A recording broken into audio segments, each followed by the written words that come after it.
¿Qué tal ese primer momento de contacto con el paciente? Sí, es definitivamente muchos nervios, ¿no? Y sobre todo cuando eres un estudiante de pregrado, que vas y ves las visitas médicas a internos que son literalmente pues destrozados académicamente, ¿no? Durante la visita, o residentes que van corriendo de un lado a otro. Y cuando yo ingresé a la Universidad de San Marcos, yo había ingresado en el último puesto de la parte, Wow. pero lo había ingresado. Y me vivía atormentado porque yo me acuerdo que un minuto antes había cambiado una clave y la cambié para bien, porque quizás no hubiera estado acá. O sea, para mí puedo estar tranquilamente un día, quizás no lo digo que sea lo mejor, pero puedo dejar de comer o quizás estar trasnochado, pero si eso implica hacer lo que me gusta y poder servir a las demás personas, pues yo encantado de hacerlo, ¿no?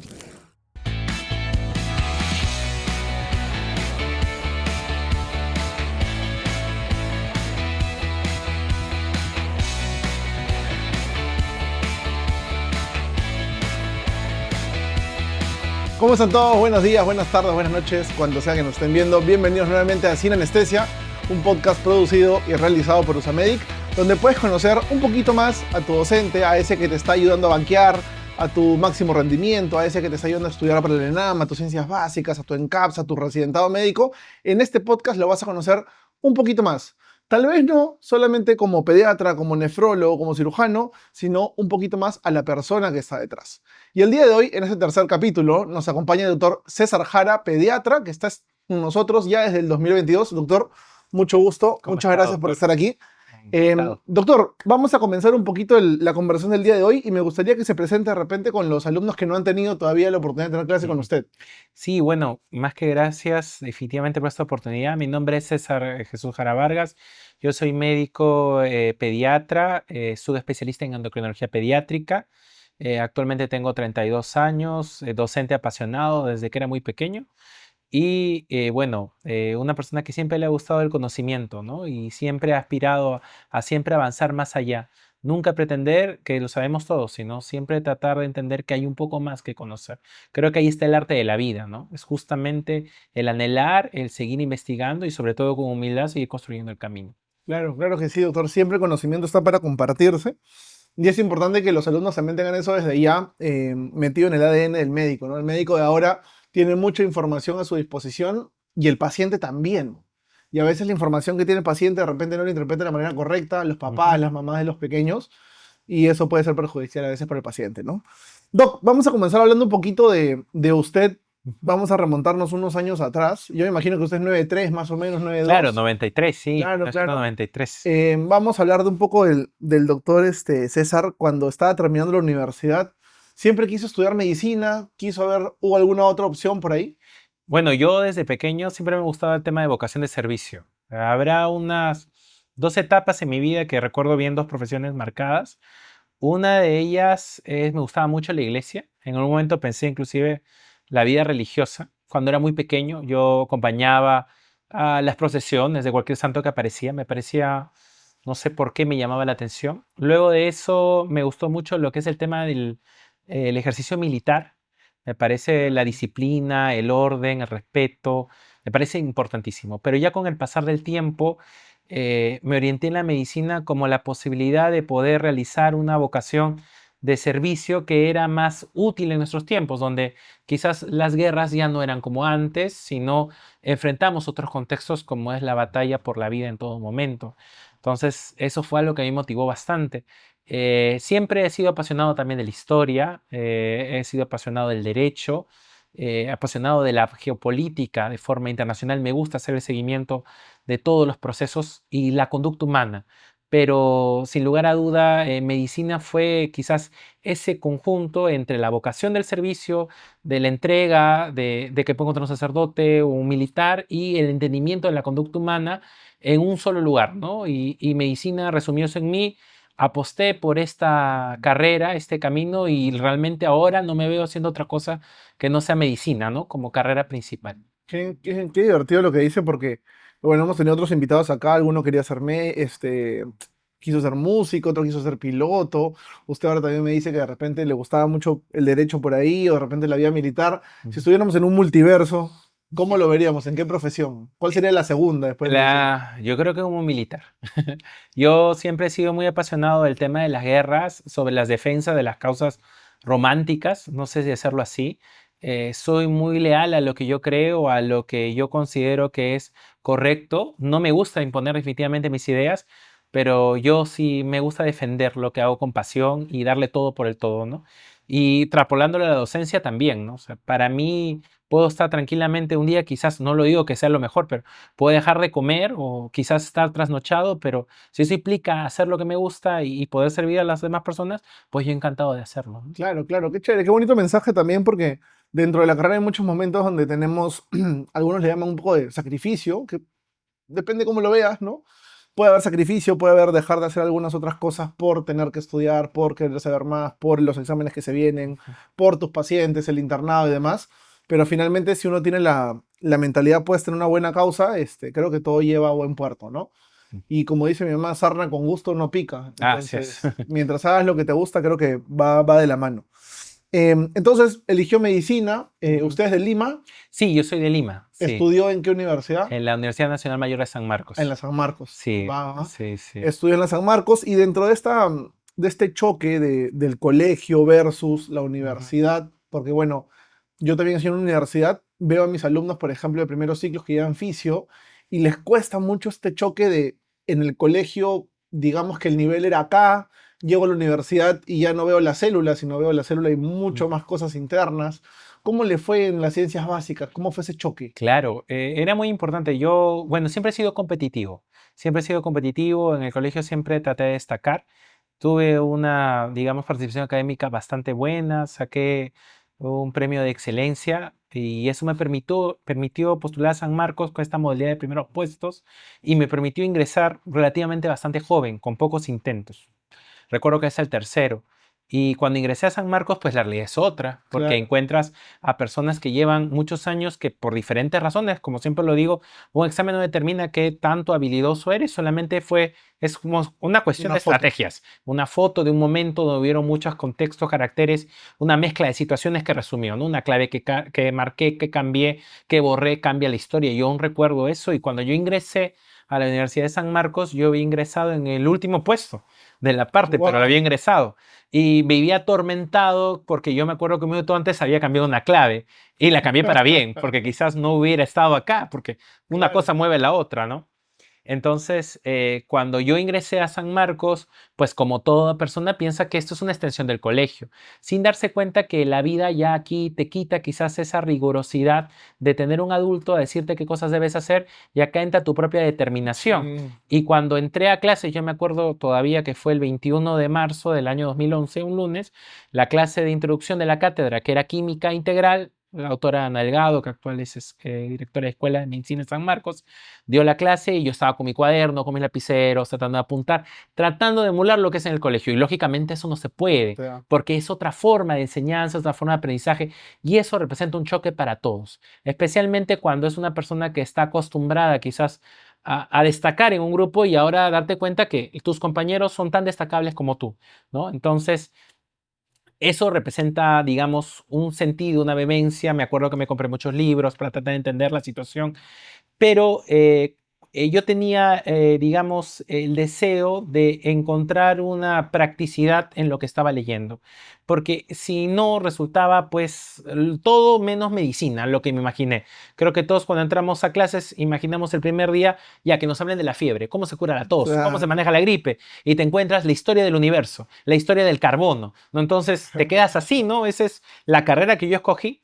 Entonces, encontrar el sentido de la aplicación fue bastante difícil, especialmente cuando en la familia quizás no tienes familiares médicos o de la sí. salud tan cercanos que te puedo orientar a eso. Entonces, para mí representó un reto. Fue bastante difícil adaptarme a eso. Logré salir, gracias a Dios, airoso de toda esta situación, pero representó para mí un golpe y definitivamente una necesidad de decir, hay que cambiar estrategias para los cursos que venían. Después, con el tiempo, ya definitivamente me doy cuenta en el ahora que las ciencias básicas lo son todos. Si yo hubiera tenido esa madurez que creo tener yo ahora para entender eso, sentiría que hubiera podido más aprovechar las cosas en su momento. Entonces, para aquellas personas que están pasando por estas etapas, aprovechen cada minuto que están ahí. Hay un tema que cambiar en la educación y hacerlo mucho más práctico, hacerlo mucho más Correcto. pragmático y se van a dar cuenta que todo tiene una razón. no traten de extender las alas si todavía no aprenden a caminar. Vayan poco a poco y entiendan que detrás de cada clase, por más aburrida que sea, créanme que hay una justificación que va a permitir entenderlo todo, porque eso va a verse después cuando ustedes sean profesionales, en el sentido de cómo hay médicos a los que uno pues anhela verlos en la visita, que se lucen en los Claro. paseos clínicos, y otros profesionales que pues conocen y destacan, pero se olvidan el razón del por qué, ¿no? Entonces, para mí representó un golpe, definitivamente. Sí, hay varios puntos a tocar ahí porque yo siempre digo que los años más difíciles de la carrera son los primeros dos, ¿no? Porque, o sea, puedes ver biología, puedes ver química, puedes ver física en tu colegio, pero cuando llegas a la universidad el nivel es completamente superlativo. Ya después cuando ves, no sé, pues fármaco, te va a ir bien si aprendiste bien fisio.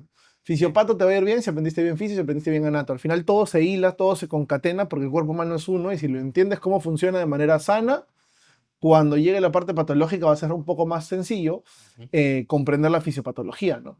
Pero dentro de este raciocinio igual hay mucho sentimiento de rechazo un poco hacia las ciencias básicas. No, pero ¿por qué voy a hablar del ciclo de Krebs? ¿De qué me sirve el ciclo de Krebs? Me tengo que memorizar una canción para probar, Claro, ¿quién no escuchó ¿no? la canción? Hay, Sí. hay, hay varias cositas o varios temas con las ciencias básicas. Usted ahora, como pediatra, em, ¿cómo ve eso? Digamos, este tema de ciencias básicas, de aprender anatomía, histología, fisiología, de manera tan específica, porque encima me imagino que el nivel en San Marcos es mucho mayor a otras universidades. ¿Le sirve actualmente para desempeñarse como pediatra? Sí, definitivamente sí. Pediatría, yo tengo una maestra, porque ha sido la maestra de mis maestros, la doctora Armida Quiñones, que ya falleció hace unos años. Ella era una erudita de las ciencias básicas. Ha sido médico pediatra del Instituto Nacional de Salud del Niño, donde hice la residencia durante 20 años. Y bueno, ella era una mujer amplia en la cultura. Hace menos de 10 años ha fallecido la doctora. Y creo que no, ella decía algo bastante importante, que no había lugar en la medicina donde más se aplicaba las ciencias básicas que la pediatría. Y tan cierto será eso, que eso es lo que yo aplico en la subespecialidad. Mi subespecialidad es endocrinología pediátrica. Y en endocrinología pediátrica aplicamos todavía más ciencias básicas. Totalmente, sí, claro. Entonces, al final, las ciencias básicas puede generarnos ese sentimiento de rechazo, porque quizás lo que menos queremos cuando aspiramos a agarrarnos, ponernos una bata y de frente ponernos a atender. Pero son los pasos necesarios que seguir. Sí, claro. O sea, yo me acuerdo que cuando estaba en la universidad veíamos pues bioquímica, ¿no? Ujú. Yo siempre cogí en bioquímica, era lo que más se me dificultaba. Y como decía usted, ¿no? Yo decía, ya, ¿y cómo trato el Claro, antibiótico? ¿Cuándo meto claro. antibiótico, analgésico? ¿Cuándo aprendo por qué cuando doy paracetamol llega a tal sitio Ajá, donde yo quería? claro. ¿No? Ya ahora que soy docente, que veo sílabos, veo cosas curriculares, digo, verdaderamente hay un porqué detrás de cada clase, ¿no? Que Ujú. puede ser lo más aburrida del mundo, te puede parecer lo más aburrida del mundo, pero finalmente tiene un detrás, ¿no? Tiene un porqué, está dentro de tu sumilla. Sí. Y algo, me voy a quedar con algo que dijo usted también, es que aprovechen cada momento. Ya vas a tener momentos donde vas a ir a rotar al hospital, ya vas a tener momentos donde te toque operar, si es que quieres ser Ujú. cirujano, ya vas a tener momentos donde te toque recetar, donde te toque hacer uno, y ya vas a tener tiempo para descansar también. Pero si te toca ahorita ciencias básicas, si te toca empaparte y ver videos y estudiar al 100% química, fisiopatología, lo que te toque, vive el momento porque después lo vas a necesitar y si no te empapas de eso, vas a extrañarlo a futuro. Así es, la vida es una sola. Yo como, bueno, yo soy católico, muy católico, respeto igual siempre el libre pensamiento, pero creo que la vida es un don, porque de tantos contextos, Mm, de tanto tiempo, la Tierra tiene millones de años formados, nosotros nacimos en esta generación en donde hay cierta libertad para el conocimiento, ¿no? Entonces, a veces, ¿cuántas personas hubieran querido llegar a la generación que tengamos o la que tenemos, con todos los problemas que lógicamente hay que mejorar, pero donde hay la libertad por conocer? Entonces no hay que desesperarnos, hay que avanzar poco a poco. Hay una analogía bastante curiosa que me hizo acordar justo cuando me habló de los cursos. A mí me gusta mucho lo que es Pokémon, siempre me ha gustado bastante. No, no implica que wow. yo no soy de libros solamente, amo el Pokémon, me gusta los juegos, los videojuegos de estrategia, la historia, Age of Empires, Warcraft, o sea, me encanta, ¿no? Y me acordaba mucho, ahí tengo yo un compañero en la universidad, que es el primer puesto, muy brillante, David Bellido, que nos ponía, para emocionarnos un poco, nos ponía pues a biología como un Charmander pequeño, luego a bioquímica o fisiología, perdón, como si fuera la segunda evolución, con Charmilio y un Charizard en fisiopatología. Entonces, conforme uno pasaba, aunque decía, yo también voy evolucionando y Claro. cada vez se siente que está más cerca, que tu potencial va más y cuando ya estás frente, realmente te das cuenta todo lo que pasaba. Y lo más bonito era que habían docentes que te decían, y bueno, uno no hace caso, ¿no? Qué bueno, ¿para qué servirá? Y ellos los volverías a ver. Eh, Y es un honor de verdad volverte a encontrar inclusive a ellos como especialistas o como subespecialistas y darle la mano, ¿no? O inclusive que ellos te consulten cosas porque están en otra especialidad. Todo tiene su tiempo, todo tiene su camino y la vida es hermosa y hay que disfrutarlo en todo momento. sí, sí, de acuerdo, de acuerdo. Yo también ahora trabajo con mis maestros al costado Ujú. como pares y es Sí, otra cosa, ¿no? De sí. verdad que se siente bastante bonito. Doc, pasó clínicas, llegaron las rotaciones perdón, pasó básicas, Mm. llegaron a las rotaciones clínicas en los hospitales. ¿Qué tal ese primer momento de contacto con el paciente? Sí, es definitivamente muchos nervios, ¿no?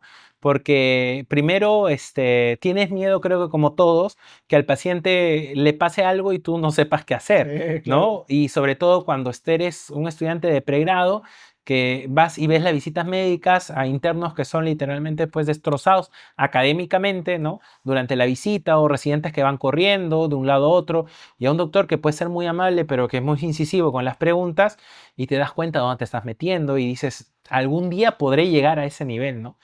Pero definitivamente fue como todo creo que da en la vida al inicio, resulta ser un golpe, da miedo, pero es una motivación para seguir adelante. Yo hice semiología, introducción a la clínica, medicina interna en el Hospital Loaiza, así con un grupo de promoción muy increíble.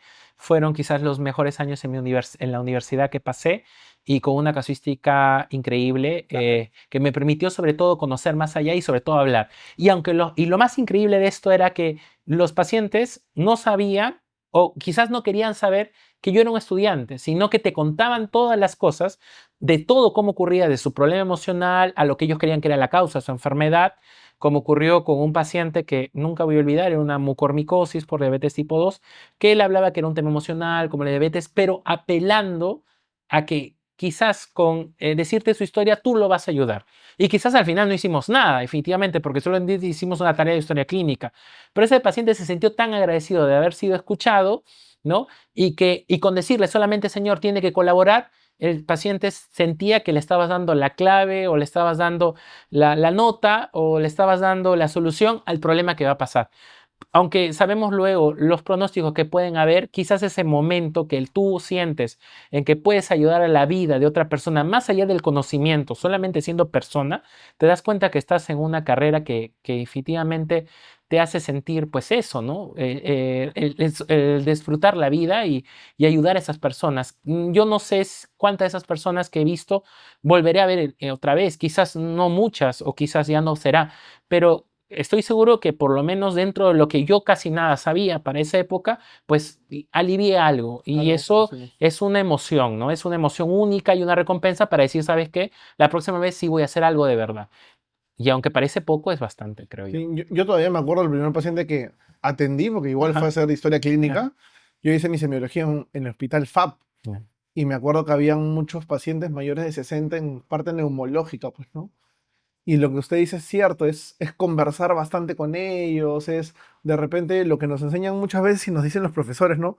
Algunos pacientes solamente quieren conversar, ser escuchados y con eso mejoran sus síntomas aunque uno no lo cree o no le da mucha importancia a veces, sí, sí pasa y es bonito ver cómo después todo eso se va reintegrando y la salud del paciente va mejorando bastante. Sí. ¿Se acuerda de alguna experiencia en particular que lo haya marcado dentro de este paso por las rotaciones clínicas? Una experiencia en particular. Bueno, si hay algo que puede decir que de la parte clínica, digamos de la parte académica en sí, De repente algún docente que lo haya marcado mucho, compañeros. sí, definitivamente el doctor José Ernesto Ráez González, que él fue el jefe de cátedra de patología general, él falleció hace poco, falleció hace ya unos 5 años, realmente parece que ha sido ayer. Era un hombre en todo sentido de la palabra, ¿no? Un erudito, un hombre de la cultura, y lo que me gustaba de él era esa capacidad para poder llegar al alumno, ¿no? Él me motivó mucho para la docencia, él me dio el espacio dentro de su cátedra para ser asistente de cátedra y ayudante de cátedra y acercarme a la docencia. Él era un hombre mayor, falleció en la época del COVID, pero yo voy a estar eternamente agradecido con él en toda circunstancia, porque él lo que me decía era principalmente yo me acuerdo una vez llegar a su oficina, me acuerdo, yo siempre pedía permiso, doctor, ¿puedo pasar? Y me dice, pero pasa, porque algún día será tuyo. Entonces, yo creo que él no se representaba al hecho de que yo iba a ser patólogo, porque no era una de mis opciones. Claro. Pero él sí daba el hecho de que el día de ser tuyo, es decir, que quizás el espacio de docente que yo estoy aquí, tú lo vas a seguir. Entonces, eso es algo que te marca.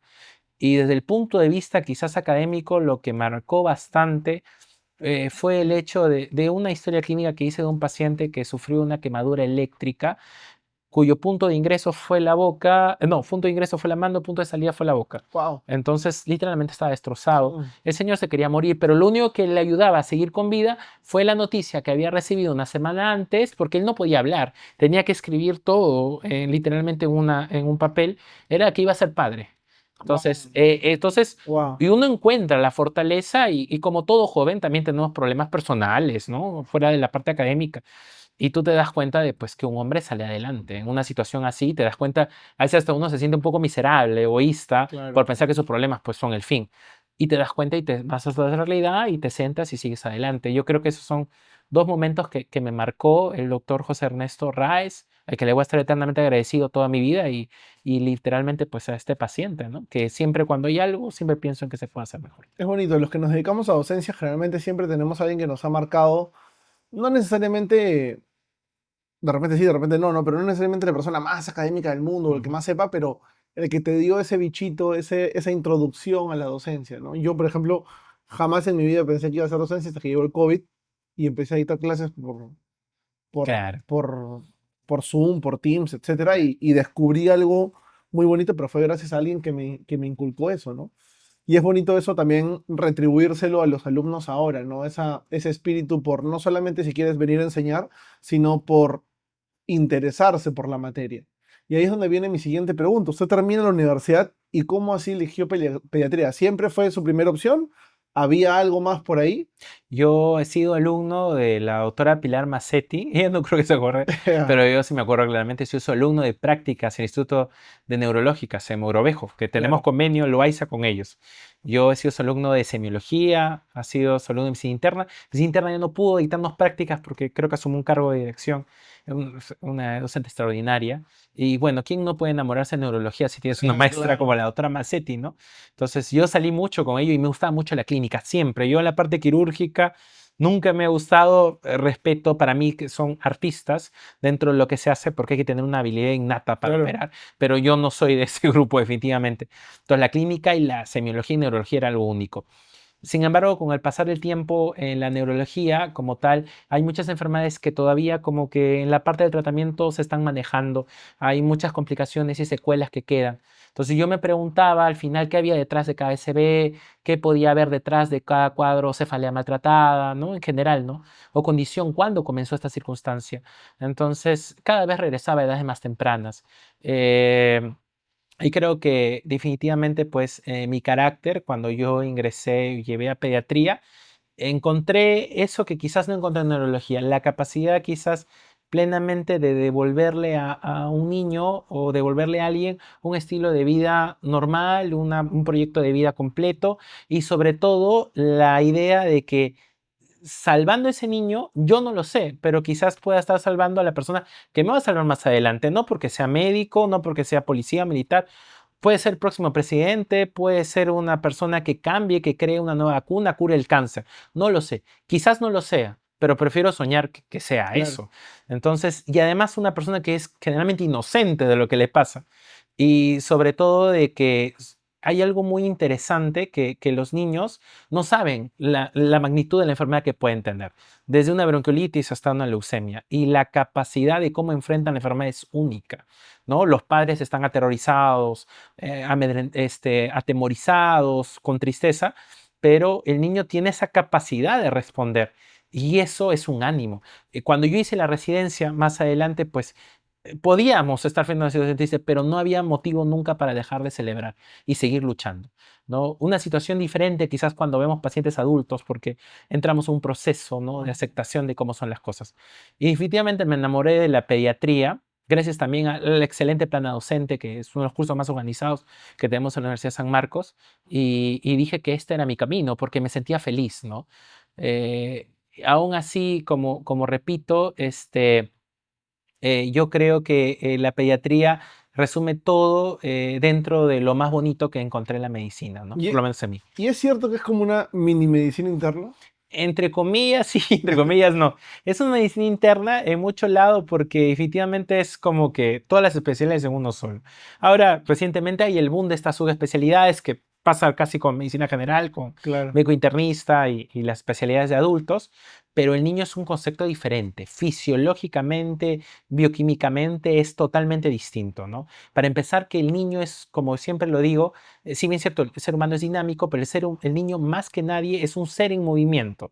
Una variable puede influenciar en el En crecimiento, todo. en el peso, en el pronóstico de la enfermedad, cambia. Entonces, pesos, tallas, miligramos por kilo, dosis máxima, dosis mínima, ¿no? Entonces, no son adultos pequeños, son personas, son estados complejos. Y al ser dinámicos, implicas tener la mente totalmente fina y ver todo Y eso. siempre estar pensando y buscando nuevas guías y buscando nuevas cosas que Sí, salen todos los días. totalmente, porque yo me imagino que yo no soy padre, pero quienes son padres se imaginan que nunca dejarían, pues, o sea, nunca dejarían, pues, pasar por una situación en dejar a su hijo en manos que no están seguras, ¿no? Entonces, uno tiene que tener una responsabilidad desde el momento que se comunica con los papás, ¿no?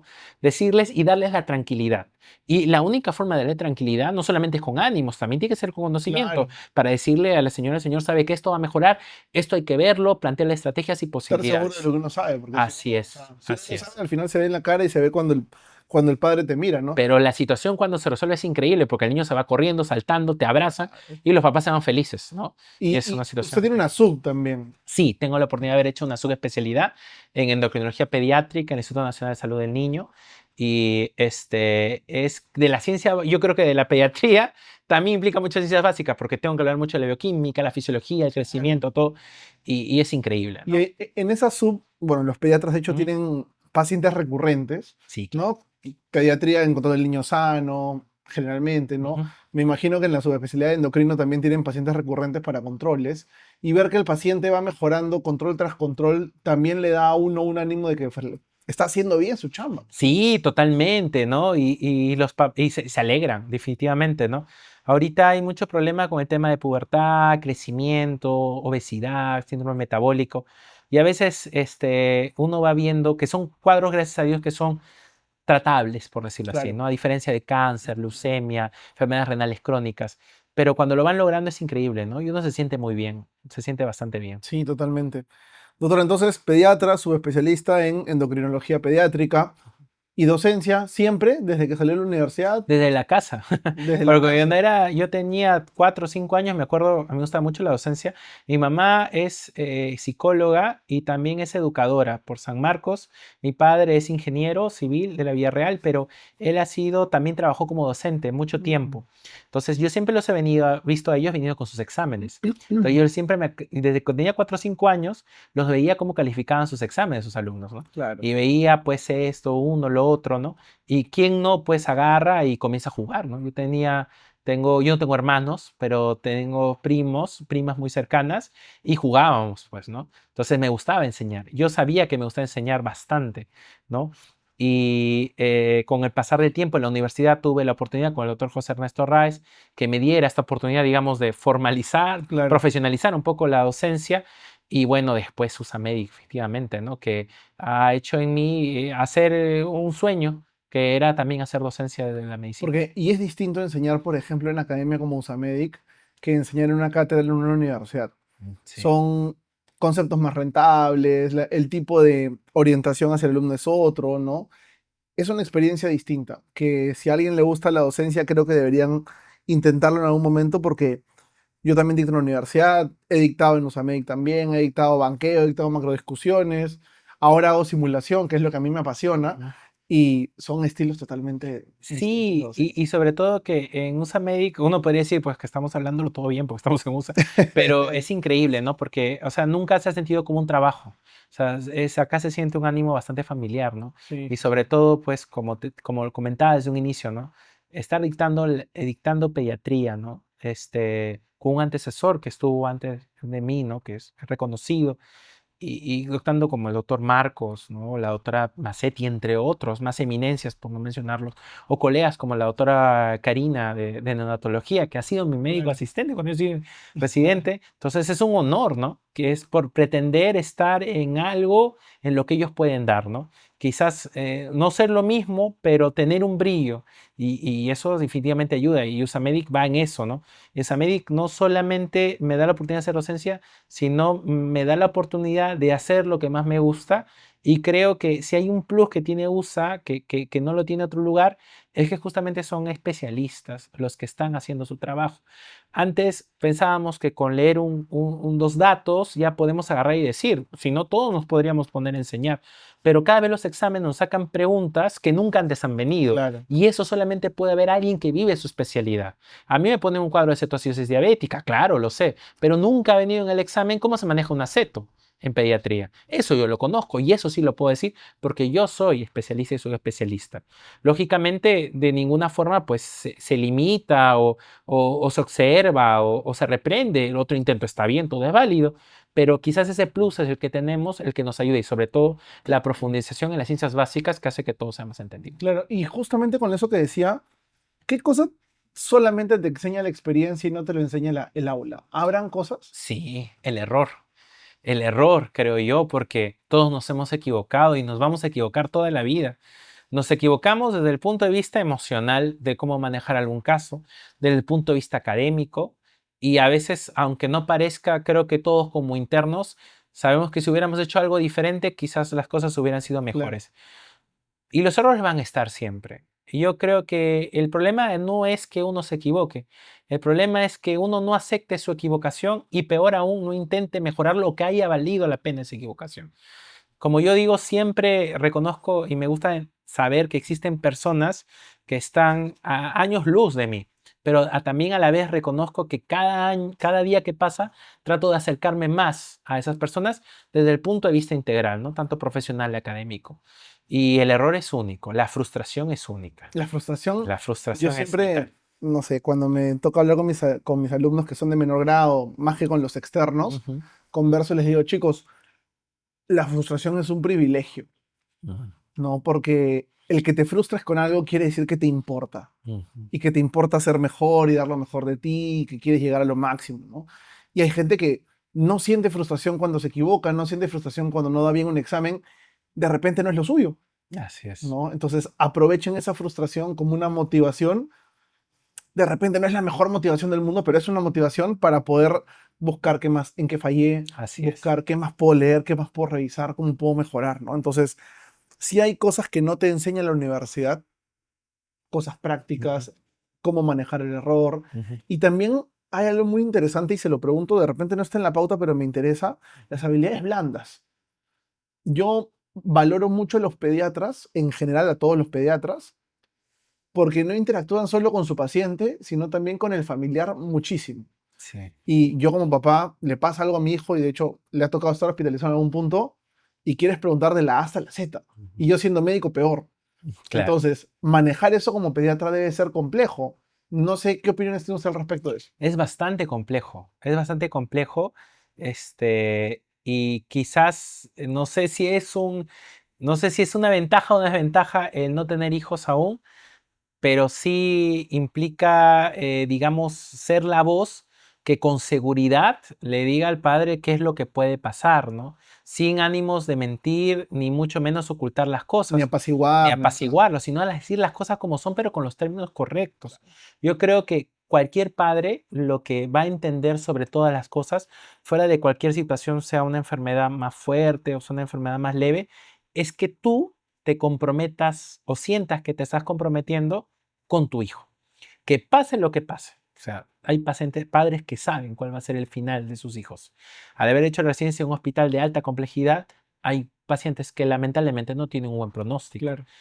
No, ya saben lo que van a pasar, pero ellos quieren que por lo menos durante ese tiempo tú estés luchando con ellos, Claro que sí. que sientas que tú estás comprometido con el dolor de Que no es un paciente más. que no es un paciente más, que es el nombre Ricardo, Jeremy, Alexa, quien sea, ¿no? Que son ellos, que no es el número de cama tal. Y pase lo que pase, ellos te van a agradecer. Y eso es fundamental en la pediatría. Y a veces es tan sencillo decirlo, pero tan difícil expresarlo. En la medicina y actualmente con todo el tema de la tecnología, las habilidades blandas cada vez se están perdiendo más, porque ahora vemos una pantalla detrás de las cosas.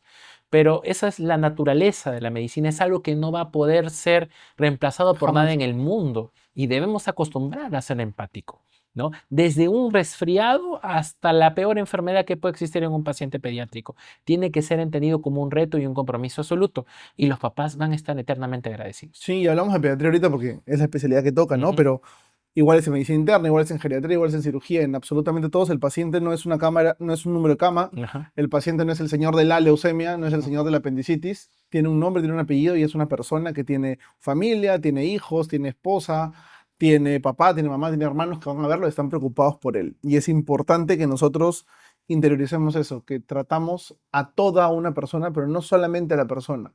También tratamos a los familiares, también Ujú. hablamos con ellos. Es diferente que los familiares puedan afrontar una enfermedad, un diagnóstico con una forma de comunicar que con una comunicación mucho más directa, con los términos correctos, ¿no? Y llevada de la mejor manera. Entonces, eso me parece muy importante y valoro mucho en un pediatra, la verdad. Em, Doc, para ir cerrando un poquito, Sí. em, usted ya como pediatra, como subespecialista, como docente en USAMEDIC, me imagino que igual hay muchas más aspiraciones que usted tiene de aquí en adelante, en un futuro. ¿Qué le diría usted al César que empezó la universidad, que veía todo Oh, difícil, que se sentó en esa aula que me contaba de su primer día y que trataba de apuntar todo como podía y no podía? que no te desesperes, que todo va a tener su tiempo, que en mi religión, que los tiempos de Dios son perfectos y que hagas las cosas bien, que te vas a equivocar, que te vas a caer, que vas a sufrir, que vas a celebrar, que vas a salir victorioso, pero también derrotado.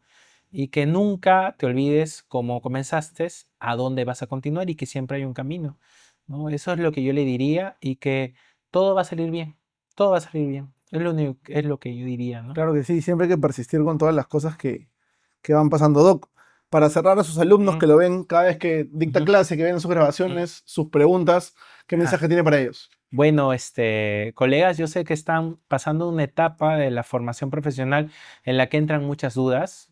Muchas veces pensábamos que con la universidad ya el ingreso se había acabado, pero el sistema de medicina es un sistema que está llenado de exámenes de admisión en el internado, en el ENAM, en el residentado médico, en la subespecialidad, y quizás así va a ser toda la vida. Pero están en esta guerra y estoy seguro que si ustedes están acá hasta el punto en que han llegado es porque una parte dentro de ustedes saben que este es el camino.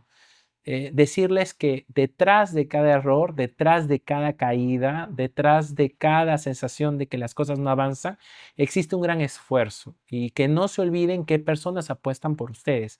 Si tienen la suerte de tener a sus papás al costado o personas que los han apoyado de toda su vida, valoren el esfuerzo por ustedes, por ellos, por sus amistades y también por nosotros, porque la alegría de ver a Sí. un alumno que siempre viene a clases o verlo por el chat y que luego dice, doctor, alcancé la vacante, quizás nunca más lo volvamos a ver, o quizás él no se acuerda de nosotros, o quizás no sabemos quién era el nombre, pero saber que ingresó es para nosotros un disfrutar.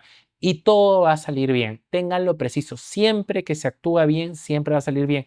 Pero nada es gratis. Todo amerita esfuerzo y dedicación.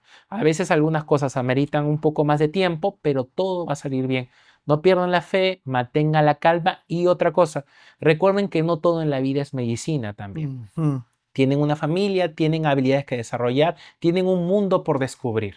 porque el mundo no les va a erigir una estatua por solamente concentrarse en la parte académica. Sé que es una prioridad y está muy respetable, pero no se olviden que detrás de todo médico existe una persona, un nombre, un apellido y una persona que también merece ser feliz. No caigan, la salud mental ahorita es tan delicada que cualquier cosita nos quiebra. Entonces, en lo personal, como siempre lo paro repitiendo en mis clases, cualquier duda profesional, cualquier duda académica, dentro de lo que yo pueda responder, pues mi correo siempre lo tiene la coordinación, yo con todo gusto, me puedo demorar un poquito, pero estamos para apoyarnos porque al final, como siempre a veces lo digo a mis colegas, a los estudiantes, les tengo la oportunidad de hacer docencia en otro lugar, al final en 20 años todos vamos a ser colegas, ¿no? Sí. Y sobre todo el bien que hagas o las cosas que el bien que tú puedes pensar que yo te estoy haciendo, al final se traduce en un paciente.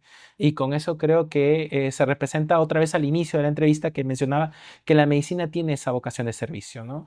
Y eso es lo que me encanta. Y es cíclico. Al final, el mundo de la medicina uno parece que es muy grande, pero termina siendo bien chiquito. Sí. Yo tengo alumnos que ya terminaron y al final me dicen, doctor, muchas gracias por lo que hizo. Ahora ya ingresé a la residencia, ya voy a ser pediatra, voy a Claro. ser cirujano. Y es, para nosotros, por lo menos que estamos del otro lado, es una sensación de gratitud muy fuerte. Porque como usted dice, ¿no? De repente no estoy formando a alguien que me va a atender a mí, pero sí que alguien que va a atender a mi hermano, o a mi sobrino, o a mi hijo más adelante. Y hay que formarlos no solamente bien académicamente, sino con buenos valores y como buena persona. Muchas gracias, doctor. He disfrutado mucho de la conversación. Gracias, Creo que ha hermano. sido bastante buena. Recordarles a ustedes que este es el tercer capítulo de Cien Anestesia. Tenemos otros 2 capítulos con 2 doctores para que los conozcan un poquito más. Estén atentos a nuestras redes sociales porque se vienen muchos cambios, se vienen algunos otros cursos que son nuevos para ustedes. Y no se olviden que también se viene un nuevo podcast, el podcast número 4, el 4.º capítulo. Así que muchas gracias por vernos. Gracias, doctor. Nos encontramos en una siguiente vez.